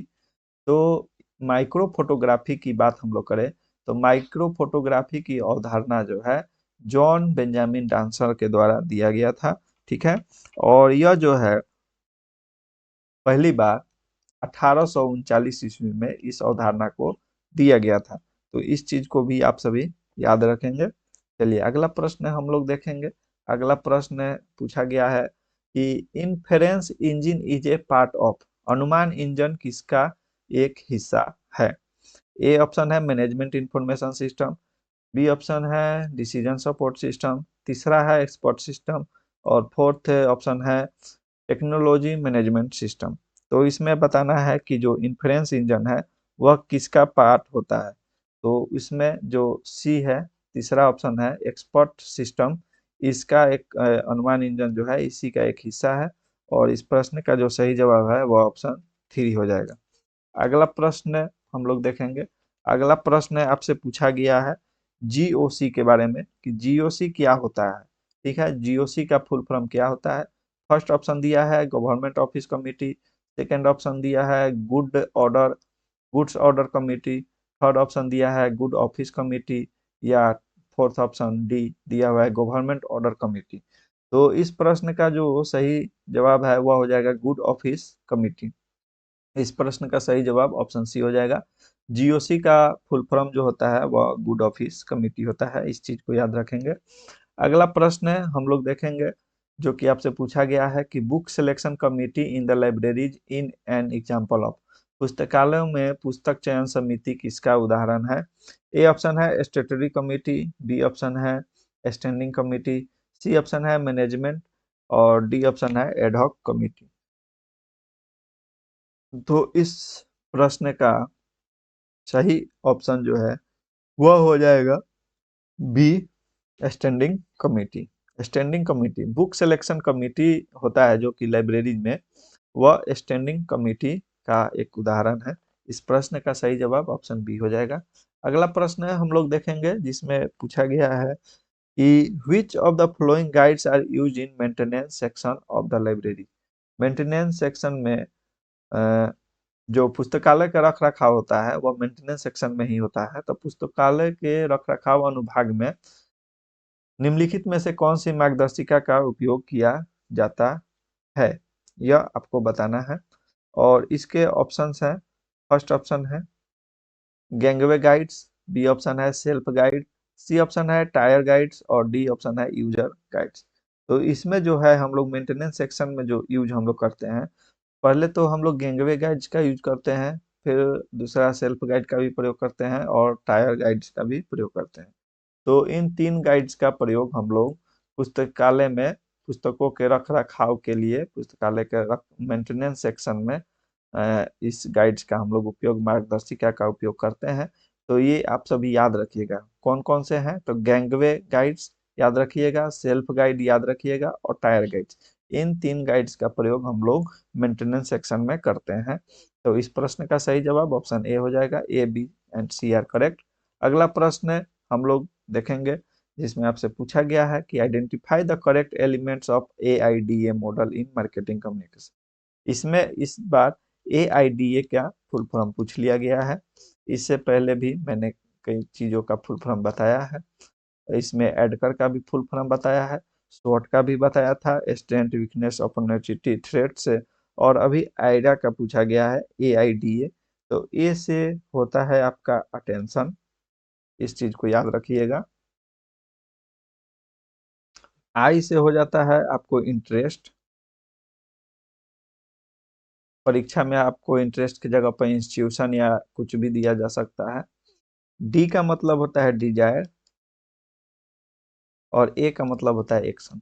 तो आप ऑप्शन में देखिए कि ये चारों चीजें किस में दी गई है। तो देखिए यहाँ तो अट्रैक्शन दिया हुआ है तो गलत है, अटेंशन दिया हुआ है सही है, लेकिन यहाँ इंटरेस्ट होगा, इंस्टीट्यूशन नहीं होगा, तो ये गलत हो गया। अटेंशन, इंटरेस्ट एंड डिजायर, तो ये ऑप्शन सही हो गया, अटेंशन, इंटरेस्ट, डिजायर। और सॉरी, यहाँ पे एक्शन छूट गया है, एक्शन नहीं दिया हुआ है, और इस प्रश्न का यही सही जवाब होगा। यहाँ भी एब्स्ट्रैक्ट दिया हुआ है अटेंशन के जगह पे, तो ये ऑप्शन तो होगा ही नहीं। यहाँ भी इसके ऑप्शन में डिजायर और यहाँ पे एक्शन जोड़ लीजिएगा आप सभी। हालांकि इस प्रश्न का सही जवाब सी हो जाएगा। और आइडिया का फुल फॉर्म जो होता है वह होता है अटेंशन, इंटरेस्ट, डिजायर, एक्शन। ठीक है, अगला प्रश्न हम लोग देखेंगे। अगला प्रश्न में आपसे पूछा गया है कि which of the following display rack are use to print periodical publication. निम्नलिखित में से कौन सा डिस्प्ले आवधिक प्रिंट प्रदर्शित करता है। आपके ऑप्शन में दिया गया है कार्डेक्स, सेकंड में दिया गया है स्टेप टाइप, सी में दिया है पिजन होल टाइप, और डी में दिया है पिजन होल टाइप, और डी में दिया है इंक्लाइन टाइप। तो इस प्रश्न ये जो है वो थोड़ा आधा अधूरा लग रहा है, क्योंकि जो हम लोग डिस्प्ले आवधिक प्रिंट प्रदर्शित करते हैं तो इसमें से एक से अधिक जवाब सही है।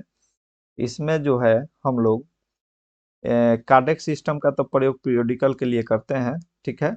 और cardiac system S R Ranganathan महोदय द्वारा दिया गया था। इस चीज को आप लोग याद रखिएगा, एस आर रंगनाथन महोदय द्वारा दिया गया था। और यह मुख्यतः कार्डियक सिस्टम जो होती है पीरियोडिकल के लिए प्रयोग की जाती है, इस चीज को याद रखेंगे। और step type, pigeon whole type और इंक्लाइन टाइप, ये तीनों ही टाइप, तीनों ही प्रकार के टाइप जो है वह प्रिंट पीरियोडिकल पब्लिकेशन के लिए उपयोग में लाया जाता है। इस चीज को याद रखिएगा, print periodical publication, print public periodical publications के लिए step type, pigeon whole type और इंक्लाइन टाइप का प्रयोग किया जाता है। इस चीज को याद रखेंगे। इस प्रश्न का सही जवाब वैसे तो B, C and D are correct हो जाएगा। बी, सी एंड डी जो ऑप्शन है आर करेक्ट। ठीक है, अगला प्रश्न हम लोग देखेंगे।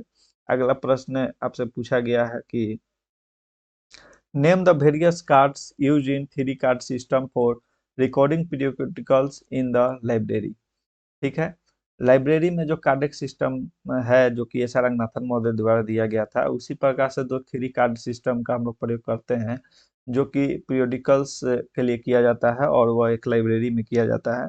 और ये भी जो ऑप्शन दिया गया है registered card, check card, classified index card, तो यह जो है तीनों एस आर रंगनाथन के द्वारा ही दिया गया है। और इन तीनों ही कार्ड का प्रयोग हम लोग पीरियोडिकल के लिए किए जाते हैं। तो इस प्रश्न का सही जवाब हो जाएगा option D, all of the above. इस प्रश्न का सही जवाब होगा।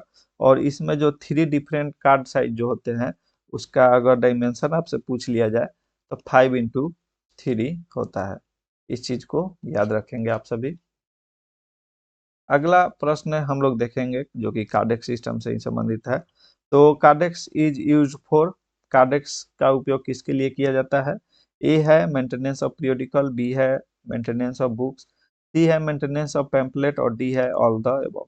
तो अभी मैंने बताया था जो कार्डेक्स सिस्टम होता है, तो ये जो है रेमिंगटन रैंड ऑफ इंडिया के द्वारा इंट्रोड्यूस किया गया था।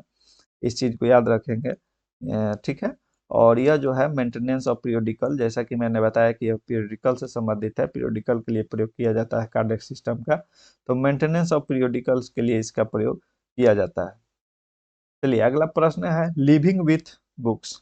लिविंग विथ बुक्स आपको बताना है कि the art of book selection is written by. Living with books, the art of book selection किसके द्वारा लिखा गया है। आपके ऑप्शंस दिए हुए हैं, ऑप्शंस में है पहला एची हेंस, बी है मेलविल डेवी, सी ऑप्शन है मैककल्विन और डी है एसा रंगनाथन। ठीक है, तो लिविंग विथ बुक से मैंने आप सभी को बताया था कि यह जो है 1935 ईस्वी में आया था, 1935 ईस्वी में, और यह जो है एची हेंस के द्वारा दिया गया था, Aichi hence.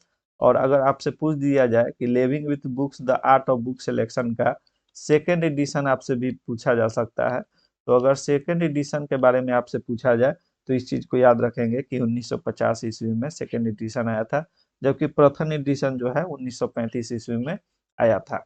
Living with books the art of book selection 1935 1950 दोनों ही याद रखेंगे। आपसे सेकेंड एडिशन के बारे में भी पूछा जा सकता है, और यह एची हेंस के द्वारा लिखा गया है। अगला प्रश्न है, लाइब्रेरी बुक सिलेक्शन बाय एसा Ranganathan first published in, library book selection एसा रंगनाथन द्वारा लिखा गया है और कब प्रकाशित हुआ था प्रथम बार में, तो इस चीज को याद रखेंगे, यह 1952 ईस्वी में प्रकाशित किया गया था। ऑप्शन डी इस प्रश्न का सही जवाब होगा। अगला प्रश्न है, a system is a set of entities men mechanism and material defined by, तो एक प्रणाली संस्थाओं का एक समूह है, पुरुष मशीनें और सामग्री, किसके द्वारा मतलब ये परिभाषित किया गया था। तो ए ऑप्शन है कृष्ण कुमार, बी ऑप्शन है पीएन कोला, सी ऑप्शन है जीजे नारायण और डी ऑप्शन है नॉन ऑफ द अबव। तो a system is a set of entities जो है वह जो है जीजे नारायण द्वारा परिभाषित किया गया था, तो इस प्रश्न का सही जवाब ऑप्शन सी जीजे नारायण हो जाएगा।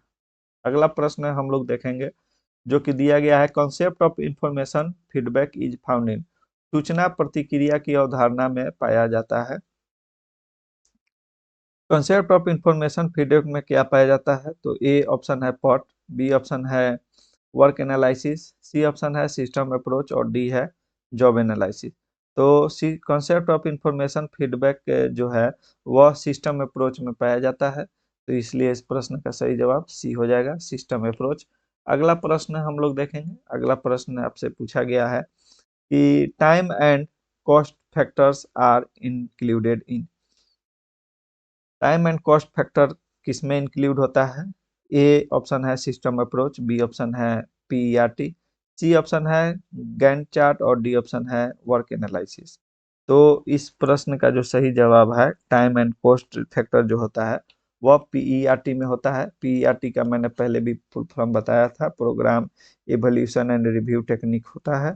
ठीक है, और यह कॉस्ट एंड टाइम क्राइटेरिया को फुलफिल करने के लिए कार्य करता है, तो इस प्रश्न का सही जवाब ऑप्शन बी हो जाएगा।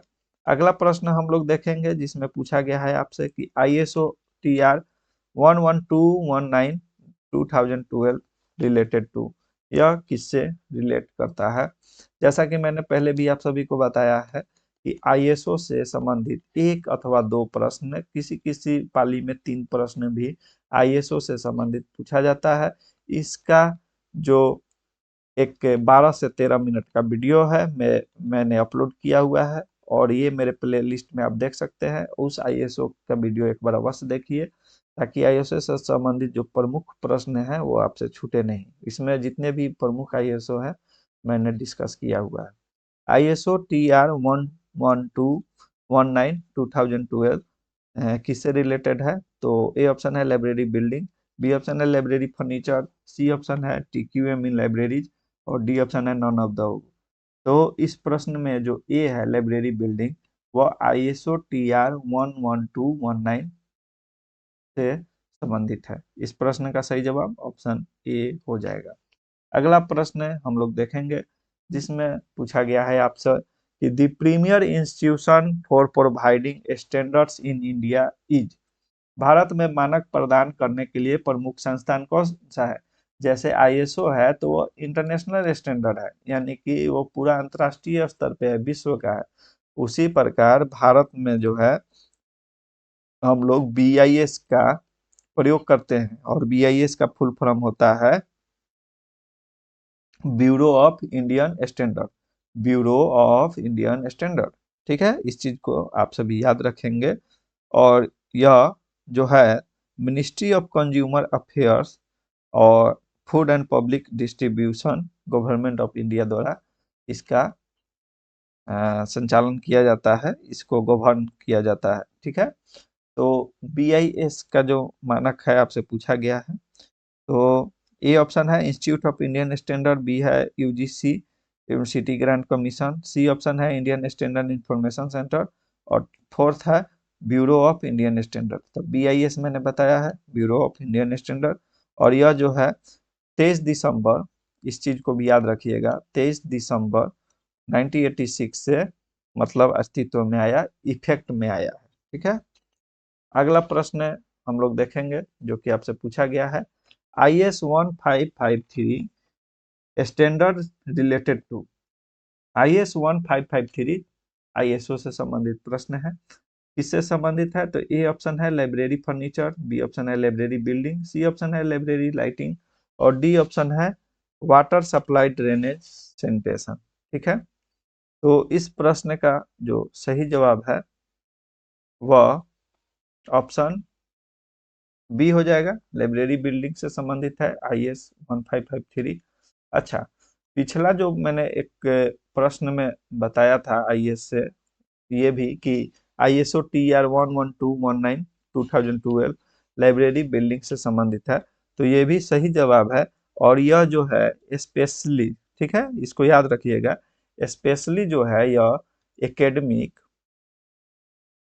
एकेडमिक और पब्लिक लाइब्रेरी से संबंधित होती है। ठीक है, पब्लिक लाइब्रेरी से संबंधित होती है, तो वे इस चीज को भी आप सभी याद रखेंगे कि जो ये मैंने ISO TR 11219 2012 बताया है कि लाइब्रेरी बिल्डिंग से संबंधित है, तो ऐसा नहीं है कि ये मैंने गलत बताया है। ये जो ISO है वह प्लानिंग ऑफ लाइब्रेरी बिल्डिंग से ही संबंधित है। ठीक है, और यह एकेडमिक और पब्लिक लाइब्रेरी के लिए मुख्यतः प्रयोग में लिया जाता है।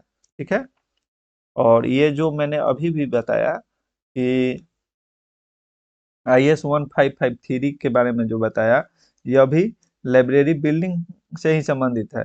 और यह जो है BIS जिसको हम लोग कहते हैं, bureau of Indian standard institute होता है, जो ब्यूरो ऑफ इंडियन स्टैंडर्ड होता है, तो इसके जो है मानक होता है IS 1553। तो ये भी जो है लाइब्रेरी बिल्डिंग से ही संबंधित है। ठीक है, कुछ ISO के बारे में, IS के बारे में, जो कि इंडियन स्टैंडर्ड जो है, IS से इंडियन स्टैंडर्ड याद रखिएगा। ISO पूछेगा तो इंटरनेशनल स्टैंडर्ड ऑफ ऑर्गेनाइजेशन जो होता है उससे आप लोग समझिएगा। ठीक है, तो यहाँ पे कुछ IS के बारे में मैं बताता हूँ कि जैसे IS आपसे 2672 पूछ दिया जाए कि किससे है, तो यह जो है स्टैंडर्ड ऑफ लाइटिंग से संबंधित है, और यह जो है 1966 ईस्वी में अस्तित्व में आया। आप सन भी याद रखिए तो और बेनिफिट होगा आपको। दूसरा, अगर आपसे पूछ दिया जाए कि IS 1829 1829 इससे संबंधित है, तो इसको भी याद रखिएगा आप लोग कि लाइब्रेरी फर्नीचर्स एंड फिटिंग से संबंधित है। ठीक है, और यह जो है 1977 से 78 के बीच में अस्तित्व में आया था। वैसे ही आप एक और याद रखिएगा, IS 1172, यह जो है requirements for water supply drainage and sanitation से संबंधित है, और यह जो है 1971 में, ये जो स्टैंडर्ड है 1971 में अस्तित्व में आया है। तो 1172 IS 1172 भी जो है requirement for water supply drainage and sanitation से संबंधित है। इस चीज को याद रखेंगे।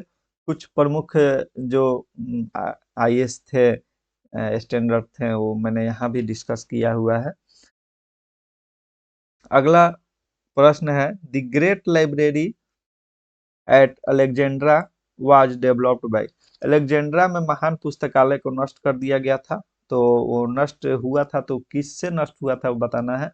ए ऑप्शन है अर्थक्वेक, बी ऑप्शन है वोल्केनो इरप्शन, सी ऑप्शन है फायर एंड डी ऑप्शन है फ्लडिंग। फ्लडिंग मीन्स बाढ़ से। तो इस प्रश्न का जो सही जवाब है वह हो जाएगा ऑप्शन सी।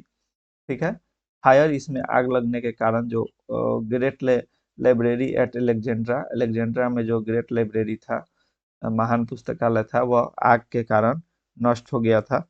और यह जो है पहली बार 47 बीसी में नष्ट हुआ था। ठीक है, इस चीज को भी आप सभी याद रखिएगा। अगला प्रश्न है, the Library of Congress was destroyed during the war in. The Library of Congress जो है वह कब डिस्ट्रॉयड हो गया था? वर्ल्ड वार के बाद आपसे पूछा गया है। तो इस प्रश्न का ऑप्शन ए है 1812, दूसरा ऑप्शन है 1989 यानी 1989, सी ऑप्शन है 1966 और डी ऑप्शन है 1912 यानी 1966 और 1912। तो इस प्रश्न का सही जवाब ऑप्शन ए हो जाएगा। 1812 ईस्वी में जो लाइब्रेरी ऑफ कांग्रेस है वह डिस्ट्रॉयड हुआ था एक बार। और इसके बाद प्रश्न है, the objective of disaster planning in libraries is to. पुस्तकालयों में आपदा नियोजन का उद्देश्य क्या होता है आपको बताना है। तो इसमें ये ऑप्शन है, protect library material to avoid disaster by being proactive. तो ये ऑप्शन देखिए सही है, क्योंकि जो आपदा नियोजन का प्रमुख उद्देश्य ही होता है कि प्रोटेक्ट लाइब्रेरी मटेरियल्स करें, ठीक है, और अवॉइड करें डाइजेस्टर। डाइजेस्टर मतलब आपदा जो है उसको अवॉइड करना होता है। Reduce effect if A digester happen, अगर डाइजेस्टर आ भी गया तो कम से कम प्रभाव पड़े, ऐसा आपदा नियोजन पुस्तकालय के लिए किया जाता है। Expedite response and recovery efforts in an organise manner, अधिक से अधिक चीज वस्तुएं वहां से रिकवर हो सके, ऐसा भी मतलब नियोजन होना चाहिए पुस्तकालय के लिए। तो इस प्रश्न का सही जवाब डी हो जाएगा, ऑल ऑफ द एबव। अगला प्रश्न हम लोग देखेंगे जो कि पूछा गया है, इंडियन ग्रीन बिल्डिंग काउंसिल यानी जिसका शॉर्ट फॉर्म है IGBC, Indian green building council was established in the year. भारतीय हरित भवन परिषद आईजीबीसी की स्थापना किस वर्ष में हुई थी आपको बताना है। ऑप्शन ए है 2000 ईस्वी, सेकेंड ऑप्शन है 2001, सी 2002 और डी 2003। तो IGBC Indian green building council की स्थापना जो है वह 2001 ईस्वी में हुई थी। इस चीज को आप लोग याद रखेंगे। और यह जो है confederation of Indian industry CII के द्वारा किया गया था। यहाँ पे लिख देता हूं मैं, confederation confederation of Indian industry के द्वारा, जिसको हम लोग सीआईआई कहते हैं, इसके द्वारा इंडियन ग्रीन बिल्डिंग काउंसिल की परिषद की स्थापना किया गया था। और कब किया गया था? तो 2001 ईस्वी में किया गया था। इस चीज को याद रखेंगे। अगला प्रश्न है, इंफॉर्मेशन कॉमन्स ही, सूचना कॉमन्स क्या होता है बताना है।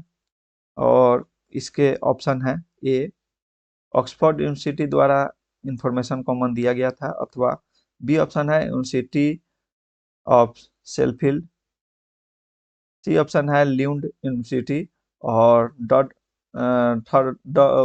फोर्थ ऑप्शन है स्टैनफोर्ड यूनिवर्सिटी।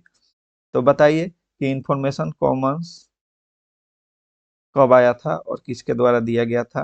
तो यह जो है ऑफिशियली जो है इंफॉर्मेशन कॉमन्स जो है वह 26 सितंबर 2007 को आया था।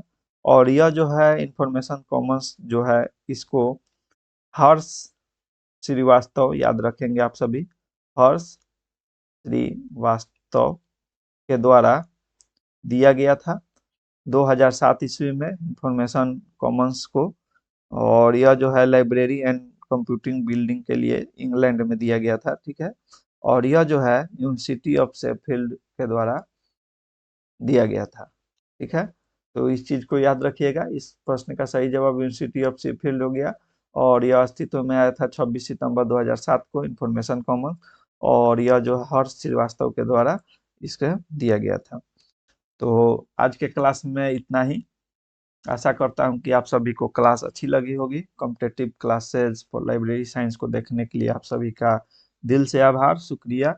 और अगर मेरी यह क्लास अच्छी लगी होगी आपको, तो आप इस चैनल को अवश्य सब्सक्राइब करें, दोस्तों के बीच में शेयर करें और लाइक करें।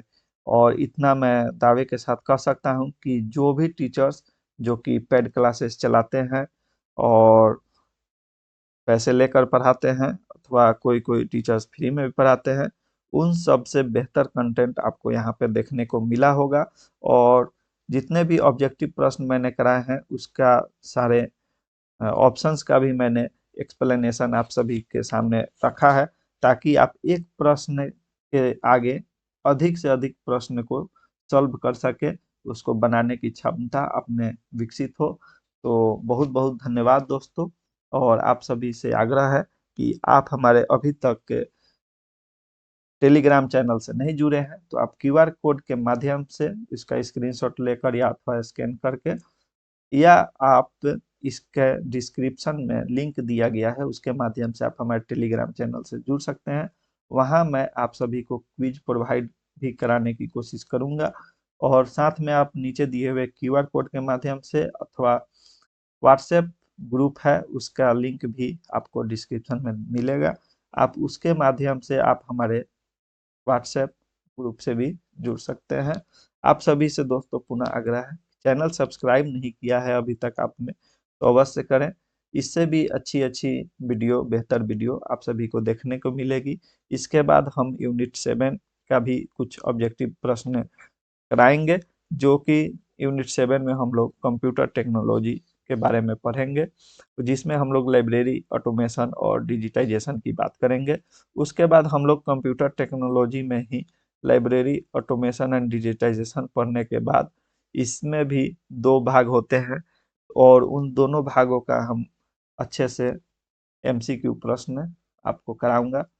दोस्तों आप सभी से आग्रह है कि आप हमारे इस क्यूआर कोड के माध्यम से, जो कि फोन पे का है, आप इससे आप हमें कुछ सहयोग राशि भी प्रदान कर सकते हैं। इसके लिए मैं आप सभी का आभारी रहूंगा, और इससे मुझे एक तो मनोबल मिलेगा, और साथ में आप सभी के लिए क्लास लाने के लिए जो इक्विपमेंट्स की आवश्यकता होती है उसको फुलफिल हो पाएगा, जिससे कि आपको यह क्लास और भी अच्छे तरीके से आपके समक्ष उपलब्ध होगी। तो धन्यवाद दोस्तों, थैंक यू सो मच आपको वीडियो देखने के लिए, और दोस्तों के बीच में सब इस चैनल को शेयर करें, लाइक करें, कमेंट करें। धन्यवाद।